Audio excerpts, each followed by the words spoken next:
پاکستانی قوم ادب سے دور کیوں ہو گئی ہے؟ اس کے دو جواب ہیں۔ ایک تو یہ کہ یہ درست ہے کہ اعلیٰ ادبیات کا ذوق اب اس طرح پاکستان میں یا پوری دنیا میں ایک طرح سے کم ہوتا جا رہا ہے، لیکن اس کے مقابلے میں پاپولر لٹریچر کا رجحان بڑھ رہا ہے۔ سوشل میڈیا پر لوگ لکھ رہے ہیں، شاعری کر رہے ہیں، وہ شاعری وزن میں ہے یا نہیں، اس کو شاعری کے معیار پر پرکھا جائے تو وہ کس سطح کی شاعری ہوگی، یہ ایک الگ سوال ہے۔ لیکن ادب کی طرف ان کا جھکاؤ نئی نسل کا بھی ہے اور اس کا ہماری نسل کا بھی ہے۔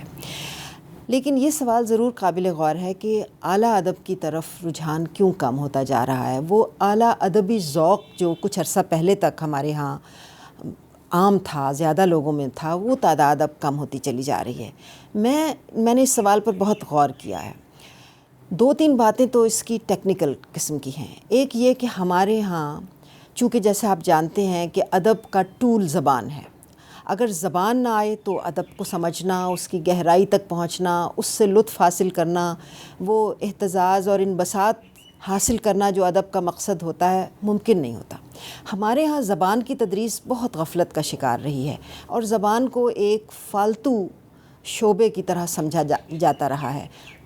نچلی سطح سے لے کر یونیورسٹی کی سطح تک کسی بھی زبان کی تدریس اچھے معیار پر نہیں ہو رہی، جس کا نتیجہ یہ ہے کہ ہماری قوم گونگی ہوتی جا رہی ہے۔ اس کے پاس بنیادی طور پر اپنے ذریعہ اظہار کے لیے کوئی بھی زبان پوری طرح موجود نہیں ہے، نہ اردو ہے، نہ مقامی یا پاکستانی مادری زبان ہے، نہ انگریزی ہے۔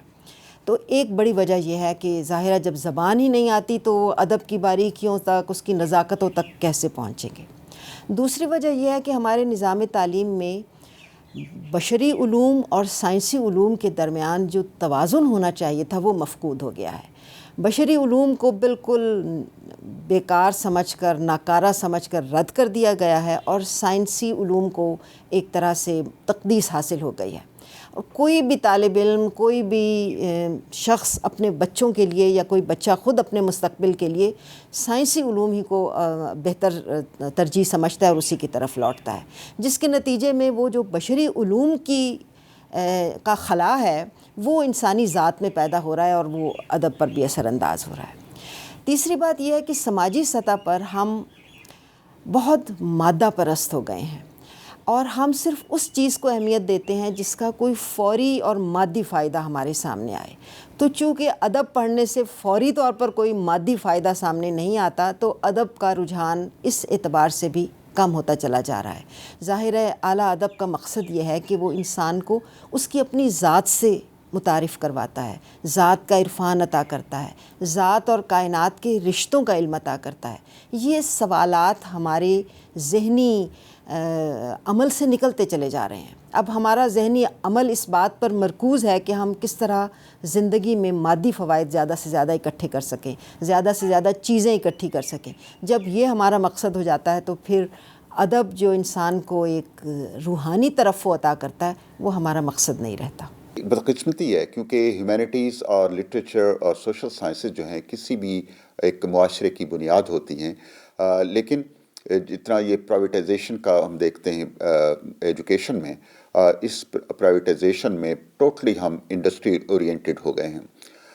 اس کے علاوہ ایک اور وجہ یہ ہے کہ کتابوں کی جو ہے ایک سپلائی جو ہے، مثلا پاکستان میں اگر دیکھیں تو ادب جو ہے خاص کر بچوں کے حوالے سے وہ نہیں لکھا جا رہا، اور اگر کوئی کتابیں چھپتی بھی ہیں تو ان کا معیار جو ہے، ان کے اندر جو تصویریں ہوتی ہیں، ان کا جو پیپر ہوتا ہے، ان کی جو گیٹ اپ ہوتی ہے، وہ اتنا انفیریئر ہوتا ہے کہ بجائے موٹیویٹ کرنے کے وہ ڈی موٹیویٹ کرتا ہے۔ اسی طرح کتابوں کی پرائسز بہت زیادہ ہو گئی ہیں اور لوگوں کی پہنچ سے باہر ہو گئی ہیں۔ لیکن جو ایک بڑا فیکٹر ہے وہ یہ ہے کہ اسکول جو ہیں وہ صرف آئسولیشن میں کام نہیں کرتے، ایک اوور آل فضا جو ہے بڑی امپورٹنٹ ہوتی ہے۔ ایک زمانہ تھا کہ جب میں اپنے کالج کے زمانے کو یاد کرتا ہوں کہ ہمارے کالج میں، یونیورسٹیز میں مشاعرے ہوتے تھے، مباحثے ہوتے تھے، بیت بازی ہوتی تھی۔ شہر میں پاکستان نیشنل سینٹر کے زیر اہتمام بہت سارے وہ فنکشنز ہوتے تھے۔ اب ان میں سے کچھ باقی نہیں رہا ہے۔ اسکول جو ہے سمٹ کے کوٹھیوں تک آ گئے ہیں اور واحد ایجوکیشن کا مقصد یہ ہے کہ اس میں اے گریڈ لیا جائے اور پھر ایک اچھی جاب لی جائے۔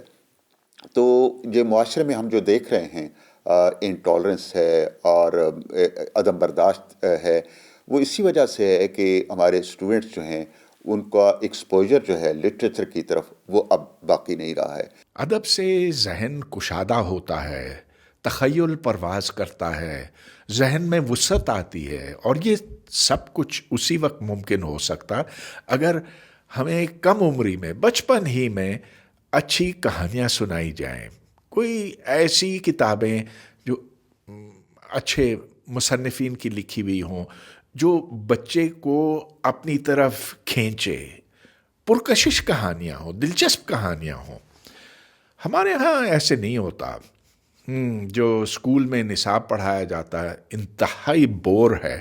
اب اس کی بجائے آپ کسی اچھے بک سٹور میں جا کر بچوں کی کتاب خریدیں اور پھر بچوں کو خود پڑھ کے سنائیں۔ گھر کے ماحول سے بہت زیادہ فرق پڑتا ہے۔ ادب کے لیے یہ بھی ہے کہ کچھ زبان کی باریکیوں سے بھی متعارف ہونا چاہیے، تو وہ مشکل الفاظ اگر آئیں ان کو آپ ایک طرف نہ کر دیں، لغت کھول کر ان کے معنی معلوم کریں، کیونکہ جو خوبصورتی ہے نثر کی ہو، شاعری کی ہو، جس کی بھی ہو، جب تک زبان پہ عبور نہ حاصل ہو تو اس وقت تک ادب سے پوری طرح سے آپ لطف اندوز بھی نہیں ہو سکتے۔ تو یہ ہے کچھ محنت کا کام۔